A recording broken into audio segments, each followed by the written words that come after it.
Welcome back to Off the Bar Podcast. My name is Rafael De Los Santos. Alongside Michael Figueroa, we are bringing to you the 35th edition of Off the Bar Podcast.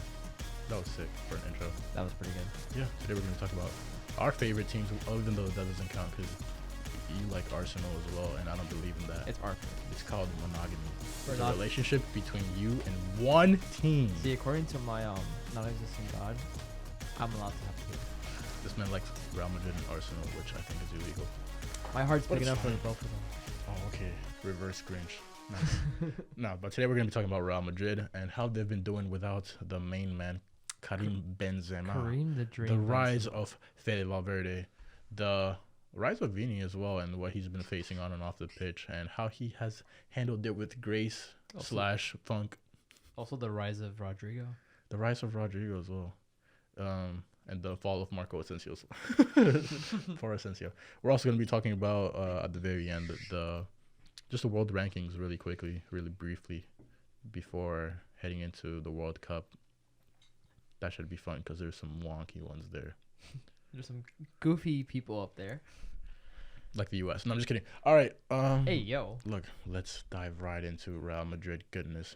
So Real Madrid, like 2-3 weeks ago, played Celtic at good old Celtic. Is this called Celtic Park? I think it is. I have no idea. I have no idea. Basically, they played at Celtic. They ended up winning 3-0, but at the cost of 30th minute injury to Karim, the Dream, Benzema. No. He got off. I thought We thought that was over. We thought it was like, that's it. There goes our season so far. We did think it was over. Because It appeared like a knee injury. Mm-hmm. And it turns out he's out for I think for a bit longer too. He's gonna miss. We already missed Atletico, but I think he's gonna miss Well, probably Ancelotti 2 said more that games. if he didn't play at Atletico Madrid, that he would not play for France during the break. And he's not playing for France. I'm pretty sure he is, and I'm not sure if I he's playing for France. don't think he's playing. But Ancelotti did say if he doesn't play for against Atletico Madrid, he's gonna stay here with us and get ready for the Real Madrid's games rather than France having him for the international duty. But that's not the point. The point is not Karim. The fact that Karim is missing brings about the real story, which is that Real Madrid is performing without him. Yeah. It was a big shock. Last season, Madrid's offense was horrific without Benzema on the field, and it seems like Rodrygo and Vinícius are meshing well together.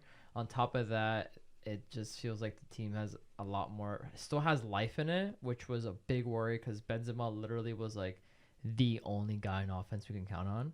And now Vinicius is no, I'm going to step up. Rodrygo's I'm going to step up. And it seems like there's a lot more life in that team, and it's very nice to see them play. I mean, Benzema came off, and Hazard came on, and Hazard scored against Celtic. He did. He's also scored, I think, a couple of days ago, too, in the league game. I don't remember that. I think he did. He did I'm not. pretty sure he scored in He the league didn't. game. He He didn't. had to have scored. Since Benzema's injury, Real Madrid obviously beat Celtic that game. They went on to play Mallorca over the weekend. It was a 4-1 win, and that was just Fede, Vinícius, and Rodrygo. Let me see. Then they played Leipzig. They did? Okay. They played Leipzig. Leipzig was Asensio scored and Valverde scored. That's correct. And then at the derby, it Yeah. was good old Vini Jr. and Rodrygo goals. Then that goal was probably the one I'm talking about. Which goal? The one against Celtic. Because I remember he did score a goal. Yeah, though. Eden Hazard scored. Yeah. Yeah. It was a He scored cross. against Carvajal back to the middle, and Hazard scored. Yeah. Point is, what's going on with that front three at Real Madrid? I mean, obviously Vinícius is a staple, but as striker when Benz is not there, it's like Rodrygo. It's Rodrygo's playing as striker that we saw Valverde Valverde doing at that right wing, which is it's weird because he's a center mid, but he's so But is fast. he though? Is he? Because he's a right wing, bro. At But this he point, plays he's a center winger. mid in I believe when he plays in Uruguay. Yeah, he plays center mid, but at this point, they might as well play him at right wing. That's true. I feel like it works well. Disgusting. He's so good. so filthy, bro. He gets back on defense really well too. He's fast. he's He's a great passer. He's a great shooter. He scored some bangers this week too. He He's been did. scoring. He scored. It was a fake shot with his right, finesse to the left, against Atletico Madrid. The one against Leipzig was Vinícius that had a nasty dribble. He went through 3 players and hit it against the post, and then Valverde just came and hit it into the roof of the net for a cleanup. But Yeah. it's crazy that they haven't lost without Benzema, and Yeah, Benzema's coming back. They still haven't lost a game so far. knocking on wood. We gotta knock on This nothing, season, man. they haven't lost a game. Yeah, they are the only team in the top 5 leagues that is perfect domestically. Wait, really? Yeah, 'Cause they haven't even tied a game. Oh my god, it's true. No team is doing that. Jesus, that's wild. Yeah, they've been playing really good. It's Valverde right now for sure has to be probably one of the best informed players. Like, he's just his push this season has been really good. He's really fast. He's taking on defenders. Like I said, it's weird because he's like a midfielder, but he's playing like a winger, and he's dominating as a winger. He's a winger, bro, at this point. But he goes to the Hey, middle Chris, so clip much. this for TikTok. Is Valverde a right winger or is he a center mid? Michael Figueroa, take it away. I think he's a center mid because a think lot he's of a- times he presses towards the middle and likes to move in the middle either way. And while he has someone like, I believe, Carvajal who pushes more in that right wing for him. He's a right winger to me. He's a right winger. All his best games have come at right wing. They just have. I mean, against Liverpool in the Champions League final, I think he was a little bit subdued, but not even because he put in the cross for the goal. He did well. Technically, according to him, It was a shot. cross. It was a cross. It was a shot. It was a cross. But yeah, Madrid's midfield is looking pretty good with age. Yo, Madrid's such a case study. Look at Real Madrid. All right, before we move on to the midfield, I'll give you another clip. Chris, well, clip this. Another clippable moment. Okay, Clippable moment. Michael Figueroa. What? I'm not gonna put Vinícius in. You know I'm gonna put Vinícius. Well, okay. What is it? Start, bench, sell. Mm-hmm. Rodrygo, Valverde, Asensio, and I'm making it easy because I could throw Vinícius in That's there. an easy one. You're gonna start Valverde. All right, I'm gonna make this harder. Bench Rodrygo. Start, bench, sell. Vinícius Jr, Rodrygo, Valverde. Right now, Yes. Vini starts. Mm-hmm. Valverde is in the bench. Sell Rodrygo. I have to. That's how you feel? I love Rodrygo. I was gonna be like, yeah, let's sell Asensio and the other one, but now you're like, you're gonna put, you can't tell me that right now Valverde and Vinicius still aren't better players than Rodrygo is. Like, I just think they're different. No, I think that Vini and Valverde are more informed and thus are better at the moment. But I think that Rodrygo just doesn't get the amount of playtime that either one of those two get. And should he get that playtime, I think he could definitely be pushing buttons. I don't think he'll be better than. He's still in 21. I don't think he'll be better than Vinícius because Vinícius has like something that you don't teach, which is that ability to make that play, like take on two guys and just change the balance of the play. I don't know. I feel like Rodrygo has the possibility to be phenomenal also. Yeah. He has the clutch It's just in a factor different already. way. Yeah, in a different way. More consistent scoring, I believe, that Vini was his first couple seasons in Madrid. And he's, I think, 2 years younger than Vini is? 23. How old is Vini? How old is Vinícius? Yeah, I'm because not even Rodrygo's sure. 21 years old. Vini might be 22, and I think Vinícius Jr. is 22 years old. He's only a year younger. Rodrygo's 21. That's not even that much of a difference, to be honest. Last season, he played 11 matches, and he's in the Champions League. He scored 5, and that's pretty good. Like, for a 20-year-old last season, that's impressive. Yeah, I just think they have different play styles. I think Vinícius is a left winger by trade, and I think that Rodrygo would be better playing left wing. Because something you have to remember, and something that I realized while I was watching, is that Rodrygo is playing on his off foot at all times. That is true. He's playing right wing as a right-footed player. He can't cut in and shoot on his strong foot, something that Vinícius can do, and we know that Rodrygo's a better shooter. That is true. That's the only thing I think Vini is struggling. His shot isn't as good. It's improved so much. Like, he's a way better player at finishing than he was I think 2 years ago. But he's just not as consistent as a shooter. Yeah, he's not comfortable, which is what I think. Yeah. But he's still fast, takes on players. He's a great passer. His passing has improved significantly, which is why he works better when he has another player that can finish the ball, which is why I think when they played against Barca and they didn't have Benzema, it was kind of stagnant offense because he didn't have someone to get the ball to. Because he can't be the person to have to score the goal. He has to find someone else to finish it. I mean, when they played Barca in the 4-0, I mean, there was a bunch of other stuff in that game. Yeah, but I think the offense was lacking in that aspect too. Vinicius is a great facilitator. He can score too, but it's more like in the sense of like he starts a counterattack and he's one-on-one with the keeper, he can finish it. He's not like someone like Benzema, which can like score a header from like outside the box, or like Rodrygo, which can like get a random header when he doesn't need to. Yeah, the point is, and looking forward, these two guys being Brazilian give Brazil such a difficult task in finding out that front three. That the amount of wingers Brazil has. We're talking like off the top of my head, we have Neymar, which kind of can play in different positions. Neymar, Vinícius, Rodrygo, Martinelli, Rafinha, Anthony, and now Rodrygo. So like that team is And then they have like Gabriel Jesus, Richarlison, Firmino, who can fit somewhere in there. You had like Coutinho, who used to be a Brazilian staple, who now is like a question mark on the team. You have like Neres, who like was trying to fight into that team, and now it just doesn't even have a chance. Well, we'll get to that later. We will get to that later. We shall get there later. But speaking of like really young players that are, let's make that segue to Real Madrid's midfield, who has also like, you remember the whole Casemiro thing? I was like, I don't know if they should have done that. Yeah, I think it's working pretty well with. It's working insane. He's playing really. He's really insane. Good. You know what is that? I think Todd Bowley was really upset because Chelsea was trying to get Otamendi for a while, and Madrid just went and splashed that cash and got him. Yeah, they were like, oh, we can't get Mbappe. You know what? Give me the other guy. I have a friend that told me that like, oh, you know what Barca fans call Otamendi? Too much money. And I'm like, he's working pretty well, and he's very young, and he's really consistent already. Like that team is fine. No, like, Barca ain't talking about too much money. 120 million for Phil Coutinho. But then they could be like, oh, Eden Hazard, 100 million. Yeah, but Eden Hazard. Then you could just hit him with a, hey, bro, where's Arthur at right now? What's Pjanic doing these days? Pjanic, Arthur, Turan. Oh, Umtiti. Poor Umtiti, bro. Long leg. Yeah. The whole team just disintegrated. Sergio Roberto. Jordi Alba even, bro. What? Like they almost lost it. Bro, he's basically not playing for them. Alex Balde plays like all their games. I don't know why they're doing that. Jordi Alba's I have no idea. It works. It works. Balde is good, but like I don't even know like where you get the initiative to be like, you know what, it's time for you to sit down. Like, you sit down. You're tired. So productive, bro. But whatever. Moving on to Real Madrid's midfield.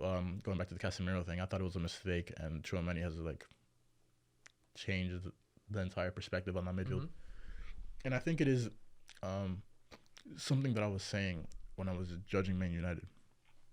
I think the reason they struggle so much is because they played a double pivot with two CDMs that can't have no balance, no agility, can't get out of tough situations. Yeah. So they lose the ball in the midfield a lot. When you lose the ball in the midfield, you have less field to go to try to score.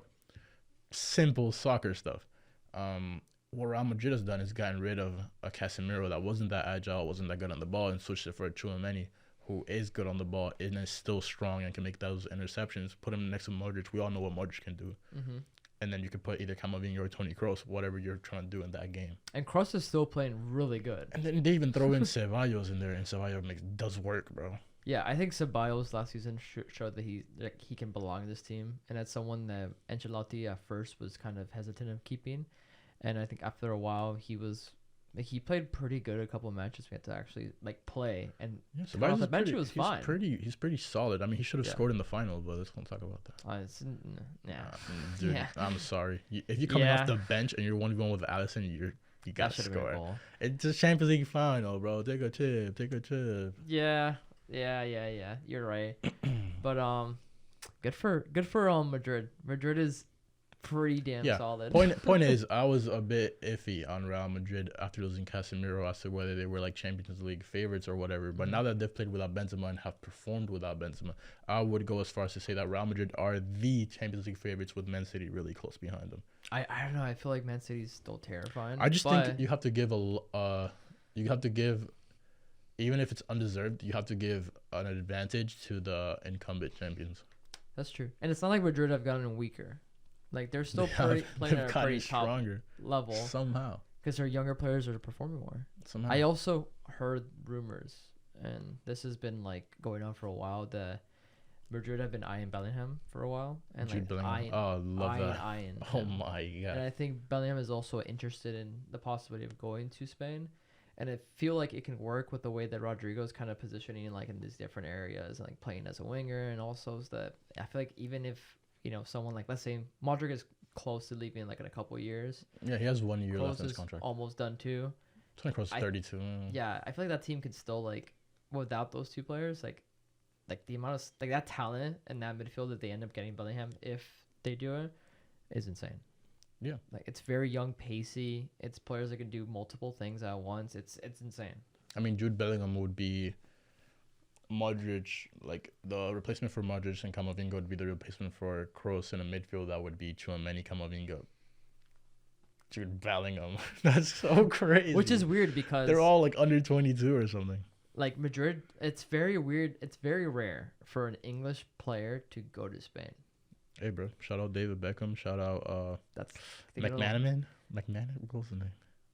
Didn't Owens go to Madrid? Yeah, Michael Owen played for Real Madrid too. He did? That's so weird. I'm pretty sure. I don't want to be wrong. That's such That a is big so fact. weird. Michael Owen played for Real Madrid. I'm 100% sure. I know Michael Owen won a Ballon d'Or once, and that was weird. Yeah, he won it super young. Didn't deserve it. Yeah, Michael Owen played for Real Madrid. That's so weird. With David Beckham. That's in the Galacticos era. Yeah. He didn't start because it was Ronaldo. I don't know. I'm not sure. I don't think he started in that team. That was Ronaldo. I don't think Ronaldo was on the team. Not Cristiano. Maybe because Cristiano? No, it wasn't Cristiano. No, are you talking about Nazario? Nazario, yeah. I mean, it says I'm not sure. I wasn't. What year was it? What does it say? I think it was 2004 when he joined Real Madrid. Yeah, Ronaldo was there. I think he left like 5 or 6. Not sure. But yeah, crazy. This is crazy for Real Madrid, bro. Like, we already talked about the attack. We already talked about the midfield. And looking at the defense, I mean, they're at the moment having Antonio Rudiger be on the bench. Like, that's crazy. Play bro. left back at the bench. And they have 3 defenders that can kind of so in switch form. around. Militao's so young and so much potential. You got Fernand Mendy as well.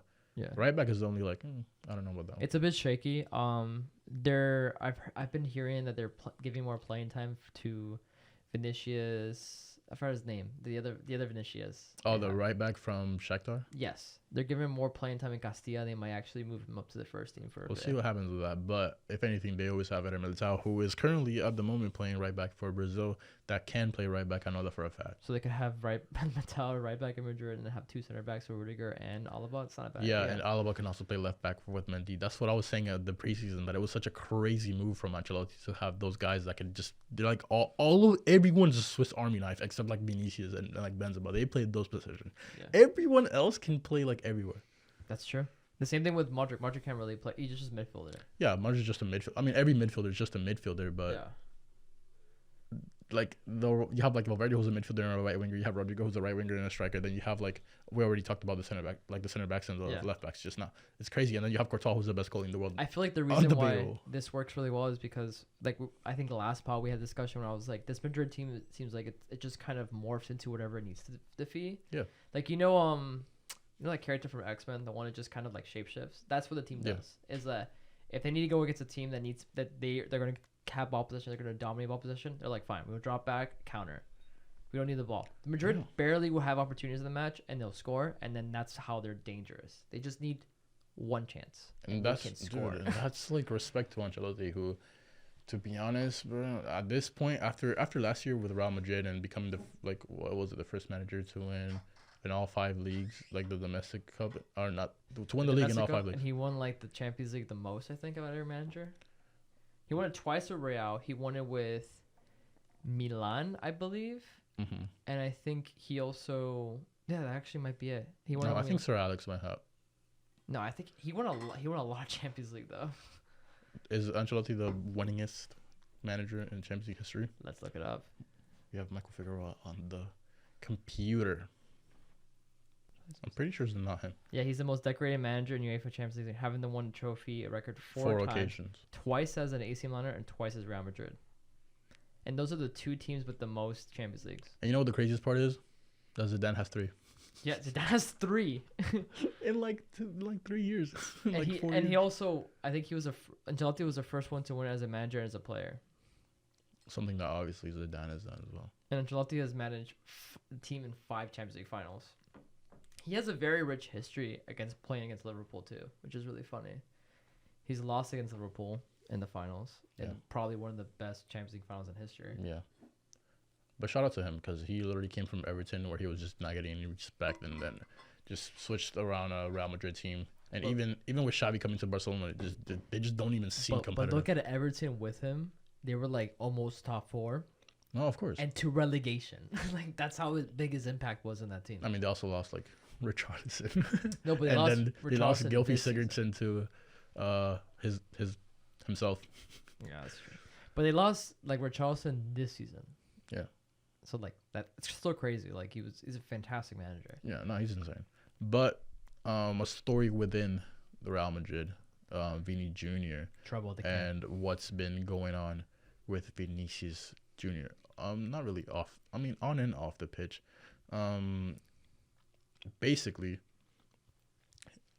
everyone he's playing against doesn't like the fact that he is dancing after every goal, which is absolutely absurd to me. If you don't like it, don't let him score, bro. Play a different sport. Don't let him score.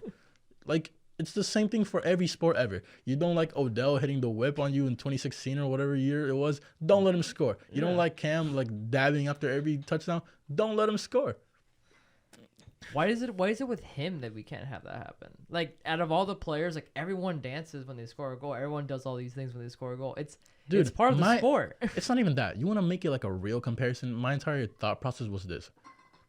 Antoine Griezmann, who was on your team, because the whole problem was like with Atletico Madrid, they were like, you better not celebrate against us, and thank God that they did when they scored. Disrespectful. Antoine Griezmann used to literally do the L Fortnite dance. He used to put the L on his forehead, and it's literally the goofiest, most disrespectful thing on the pitch ever. He did that in the World Cup finals. He used to do that to everyone he scored against, and now it's a problem. That's so hypocritical. Now we're like, oh yeah, this is and they're not even, because there's nothing more disrespectful than holding up an L and then dancing in front of like everyone. But like Vinícius is just dancing he like would regular. do that to their rival fans in front of them. Dude, it's so, and then it's like there's like a racist component to it, and it's just like it's ridiculous, bro. Because Ronaldinho used to dance, like everyone danced ever. Like it's not only Brazilians, just everyone. I think the way Pelé said it was, it's like part of your culture. Like it's their heritage. It's the part of it's part of the game. It's what makes it amazing. You remember when South Africa World Cup first goal, Shabalala? Yeah. What was that the one where they won like the team and dance? Then, yeah, bro. That's what makes it so great, and that's what we hope to see in Qatar, bro. That was like one of the most iconic. Dude, World you Cup think moments. I want to see like? I know Colombia's not going, but imagine getting Mina scores for Colombia. You think I want to just sit there and not watch the Colombian team like dance salsa on the pitch? Of course, I want to see them dance. That's what makes it the game, bro. You don't want them to just be like. I don't want them to just like high five each other and hug. Like that's boring, bro. Yeah. That's really boring. Like I want to start dance. I want to start doing some crazy stuff. They should just start doing like those FIFA ones where like they pretend they're pins and they do bowling. Like I want all that. I want it to be ridiculous as possible. It's a fun sport. Think about it. I want like to have this thought process in you. These people their whole lives have been playing this sport since they were kids, and now they're in the top of the sport. They're playing for these teams. They're representing their countries, and they're gonna be in the World Cup. They're doing the same thing. Like, let them dance. Be crazy. Act like you're a child if you score a goal. Wanna know why? Because the inside you are. We are all children when we score a goal. Yeah, especially in that stage. It just, like, if there's, like, something going on, you know, like, let's say you're playing the Prem and it's the weekend after the Queen died or something, you know, you might want to relax. Shout out Elizabeth. You might want to relax. But, you know, it's a derby, bro. It's the Madrid derby. And you just got scored on what? Like the 5th minute. It was like at the beginning of the game. Chouameni literally took your entire defense out with a little lob over the top at 22 years old. Went into the Wanda, did that. And then Rodrygo just finessed it near post on Oblak, who didn't even look like he was playing that game. Of course they're gonna dance on you, bro. Yeah, especially after that. I was like, yeah, but he better freaking dance. I want everyone. You just had a 22-year-old assist another 21-year-old and celebrate with another 22-year-old. I'm just saying. Of course they're gonna dance on you. Vinicius is better than me, because if they said that stuff to me and I scored at their house, I would have been twerking, bro. I would have been so disrespectful. I would have done the worst. One time, an Italian player took off his shorts when he scored a goal. I think I have seen that. And that still wasn't more disrespectful than that, apparently. Bro. Like, I don't know what to tell you. When Valverde scored his second goal against Atletico Madrid, I was like, Valverde, you better start dancing too. And he didn't. He took it a more respectful route. And he was just like high-fiving people, and then he pointed at the camera and stuff. Nah. But if I'm Valverde, I don't care if I'm not Brazilian. I'm calling the Brazilians over to me, and I swear I'm dancing too. I'm like, you just started doing like a break dance. Yeah, bro, you just started doing a bunch of stuff, bro, because that's what they get. But yeah, it basically going back to the Vinícius story. It was apparently like some panelist, his name's Pedro Bravo, was at a show, and he was saying that like Vinícius dancing was like monkey-like, and that's where it came from. Then Real Madrid came out with the statement, Vinicius came out with the statement, and then it was a thing of like people were saying that he shouldn't be dancing, and then I know Koke was like, "You better not dance against us" or whatever, and then you got scored on, they dance on you. As it shouldn't be. The nicest thing was every single person like supporting them. Like players at Barcelona were like going out saying that like you dance, enjoy it. I think shout out to Arsenal. When Gabriel Jesus scored, Saka and Gabriel Jesus started dancing. I was like kind of like saying like, yeah, you're gonna dance too. Like, what's the heck is the problem with that? It reminds me as a better way of doing what happened in like, if you remember the whole banana thing with Dani Alves. Yeah, he ate it. Yeah, but like I think it's better the way they're doing it now because the other one sounded wrong because the whole hashtag was like we are all monkeys. Yeah, that sounds a little bit weird. No, that's but fine. I get like it was well intentioned, and I feel like this is a good moment to show unity in this because at the end of the day we're all playing a sport that kids play. And kids are gonna watch this, Bro, and they're gonna be doing the same thing. Let them dance. The way that people become fans of the game that they had know nothing about is that they become involved in these stories of Vinicius' internal struggles. Like they become invested in narratives within the game, and that's how people become fans of things, bro. Like you become a fan of Cristiano Ronaldo and his story coming from Madeira, making it to Lisbon, then making it to United as a kid. Mm-hmm. Then to Real Madrid in the big stage, like you become in love with these stories. Or like Modric growing up in a war-torn Croatia, like crazy. Telling someone not to dance, like you're taking all the fun out of the game, bro. Yeah, that's the point. This is why we tune in every weekend, every year, every day, and we crave for more. It's because we get to see stuff like this. Yeah, bro, and I hope he doesn't stop dancing, bro. Yeah, never stop dancing. Never stop dancing, man. And everyone else dance. Even if Rafinha dance too. They better. I hope the Brazilian team just goes crazy in the World Cup. Yeah. Literally. If there's an El Clasico and Rafinha scores, dance. Dance with Vinicius. Call Vinicius over. But speaking of Brazil, moving on to the last segment of this episode, we are going to do some quick fire looking at the world rankings, FIFA world rankings, heading into the World Cup. Because there's no league games now. We have to look at international break. Yay. They're not on any streaming service, so you can't watch them. Starting with Brazil. Brazil's ranked number 1 in the world. I think that is righteous. That's what it should be. Yeah, that's fine. They literally dominated the World Cup qualifying for South America. They were like undefeated. They're insane. I think they have a 21 game winning streak, right? Like Argentina has a crazier one, by the way, which we'll get to in a bit. But yeah, Brazil team wise is probably the most stacked team heading into the World Cup, other than like France, I guess. But Belgium number 2, I don't understand that. I kind of get it. My issue, like they're a good squad, they're a good team, they're pretty solid. My issue is that they have yet to prove themselves in any big stage so far. So far or ever, because at all in general, just ever. Like this is supposed to be their gold generation, and they're aging out. Like Axel Witsel is getting old. Dude, the fact you start with Axel Witsel, bro, their player is De Bruyne, and first of all, it should have been Eden Hazard. And Eden Hazard just died out since he got to Real Madrid. It is De Bruyne, and it's Courtois. But those guys aren't going to carry the rest of that team. It's over for them. It is over for them. But, I think they could still make a good run in the World Cup. I don't think so, but we shall see. Argentina in 3. I think that's fair. They've improved a lot. Right now, they have a 33-game winning streak. Undefeated. You think that's merits crazy. Being above number 4 France, even though France is the reigning World Cup champion? Yes. Because France has been kind of inconsistent recently. I think France, if we want to be honest here, if you don't show me the record, just show me player list, and I saw France, I'll be like, this is the best team in the world. Yeah. Easily. That team is terrifying. I think they are. Yeah, they are the best. Only because of how much better. Mbappe and Benzema are the best 2 players in the world at the moment. They just are. Yeah. I would put Brazil right under them, and it's because they don't have a star power like that. Even though Neymar's Neymar and that's star power, and Vinicius is like it really informed. They don't have the star power that France has. This is Vinicius like right now. Right, so this is last year was Vinicius like come out year, his best performing season, and obviously he won the Champions League, which was massive.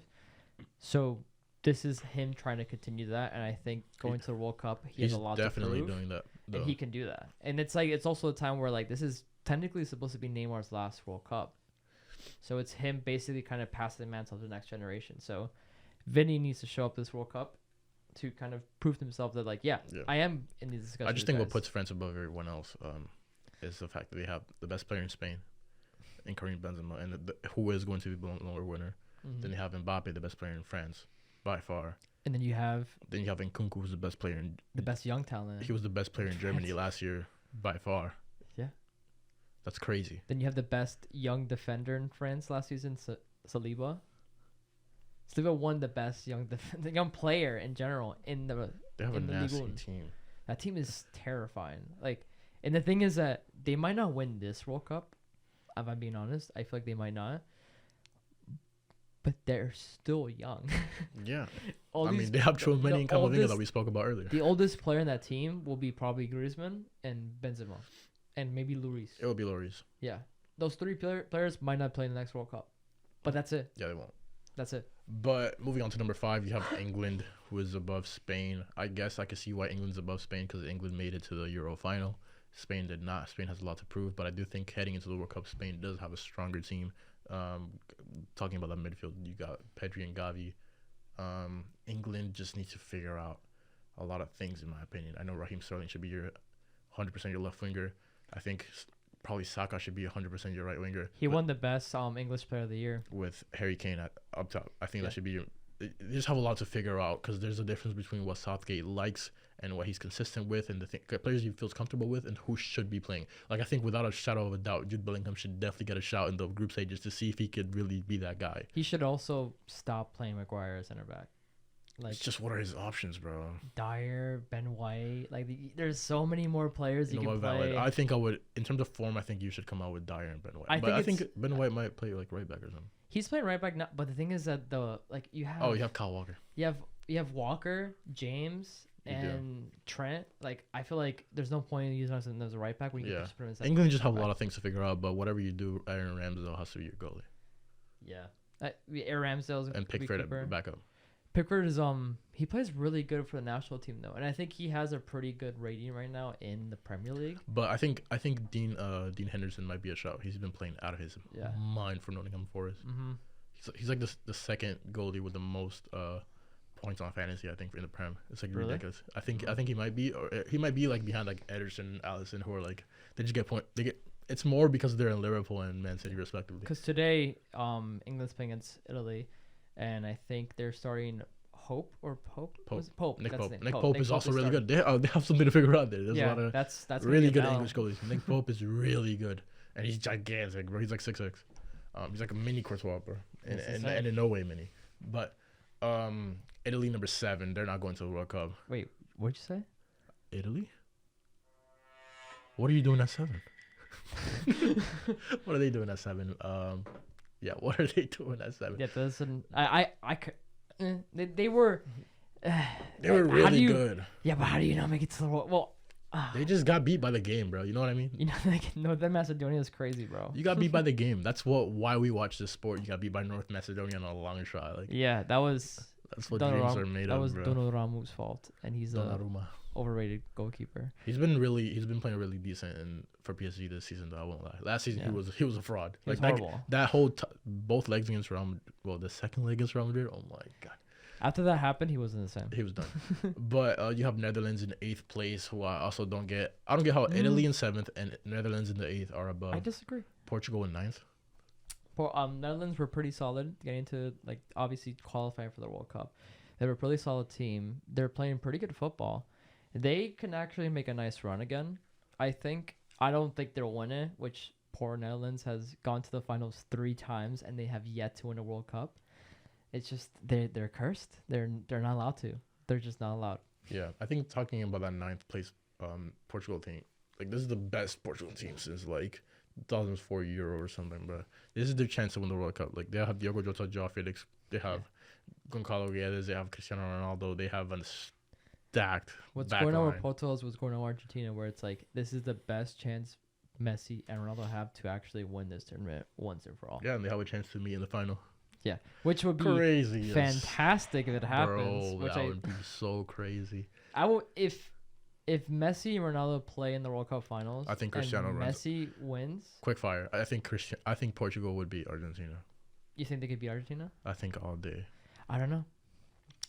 Never count on South American football. I'm sorry. I can't count on South Americans. European teams have a knack of just beating up on South American teams. They do, but the thing is, the 2014 World Cup was the first time a European team won in South American soil.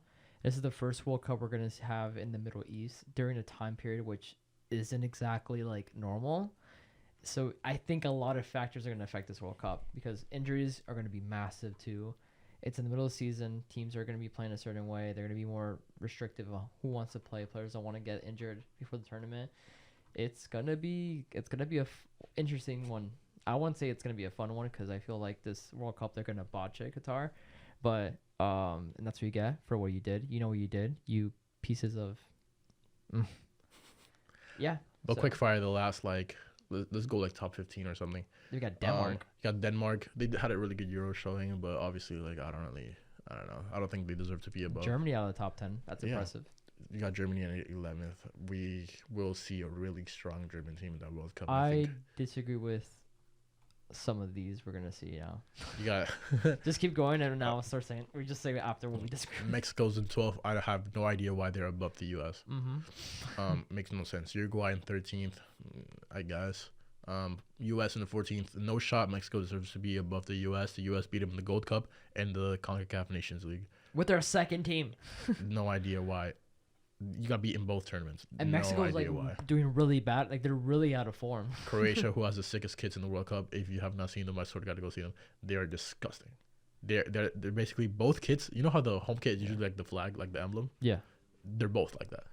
I know. I saw it. It was really nice. It's disgusting. Switzerland 16th. Colombia 17th. Shout out Shaqiri. Shout out Granit Xhaka. That Granit Xhaka. Granit Xhaka. Colombia 17th, not going to the World Cup, just like Italy. So I have no idea why in the world they're above the 18th place AFCON champions Senegal. That's just the disrespect of African. It just doesn't make sense. Senegal is going to be the best African team in the World Cup, obviously because they are the AFCON champions. That's like an obvious statement. But beyond that, we're going to see a really informed Sadio Mane play with like Koulibaly, Abdou Diallo. Like you have a lot of really, really good players. It's a disrespect of African teams for sure. 19th Wales. I kind of they're gonna get out of the group and US is not. I don't know about that. And let's end it at 20th with Sweden. No Zlatan.